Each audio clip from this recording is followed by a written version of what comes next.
Daripada sukan musim sejuk sehingga ke pelancongan salji, China secara aktif memanfaatkan sumber ais dan saljinya dengan mencipta pertumbuhan ekonomi yang berpotensi menggerakkan sektor pelancongan, industri dan perkhidmatan. Penglibatan pemain industri dalam pelbagai sektor berkenaan turut menyumbang kepada pengembangan ekonomi tempatan sekaligus membuka lebih banyak peluang pekerjaan yang memperkukuhkan kesejahteraan komuniti tempatan. Menurut Akademi Pelancongan China CTA, pelancongan ais dan salji China sedang memasuki fasa baru kemakmuran berterusan apabila lebih daripada 14,000 perusahaan berkaitan terlibat secara aktif dalam sektor berkenaan pada akhir 2025, iaitu meningkat sebanyak 11% berbanding tahun sebelumnya. Laporan tersebut yang dikeluarkan di Forum Pembangunan Pelancongan Ais dan Salji 2026 di Bandar Harbin turut menyatakan bahawa skala ekonomi musim sejuk China pada tahun 2025 melebihi 1 trilion yuan.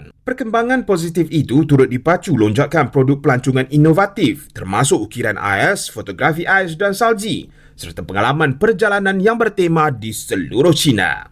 Tidak sekadar itu, corak perbelanjaan pengguna turut menunjukkan perubahan secara ketara dengan perbelanjaan kini beralih daripada aspek-aspek perbelanjaan asas seperti pengangkutan dan penginapan kepada perbelanjaan bersifat pengalaman. Mengambil kira potensi perkembangan ekonomi berasaskan pelancongan ais dan salji, China telah membangunkan rantaian industri yang komprehensif yang didorong oleh pelancongan ais dan salji merangkumi bidang-bidang seperti budaya, sukan, pembuatan peralatan selain penawaran perkhidmatan berdasarkan permintaan pengguna. Produk domestik yang dihasilkan seperti peralatan ski, papan salji dan kenderaan luncur salji sedang mempeluaskan kehadiran pemain industri tempatan di peringkat global menerusi e-dagang rentas sempadan. Pendekatan ini bukan sahaja membuka peluang untuk kerjasama antarabangsa tetapi juga merangsang kepada pertumbuhan ekonomi secara menyeluruh. Harbin, ibu kota bagi Heilongjiang, menjadi contoh utama kepada perkembangan pesat ekonomi ais dan salji di China.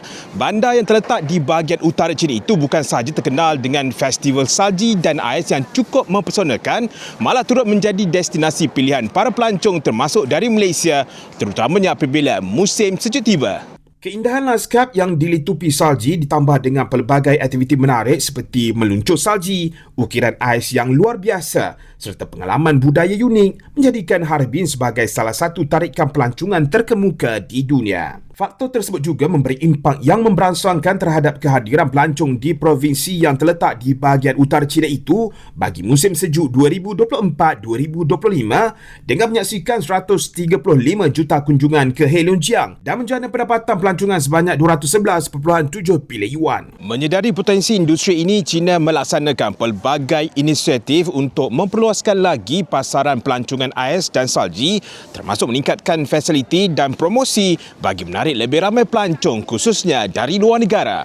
Berdasarkan laporan Pembangunan Pelancongan Ais dan Salji China 2026 yang diterbitkan CTA, lebih 360 juta individu dijangka akan terlibat dalam pelancongan ais dan salji di China pada musim sejuk 2025 sehingga 2026 dengan pendapatan dianggarkan mencapai 450 bilion yuan. Industri pelancongan berkaitan ais dan salji di China menunjukkan potensi yang sangat besar khususnya dengan tawaran produk dalam pelbagai segmen yang dilihat menyumbang kerancakan ekonomi di China.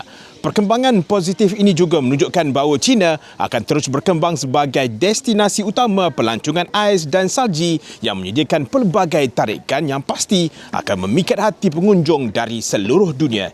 Ini Biz RN Beijing, saya Fauzan Azmi. Jumpa lagi episod akan datang. Bye-bye.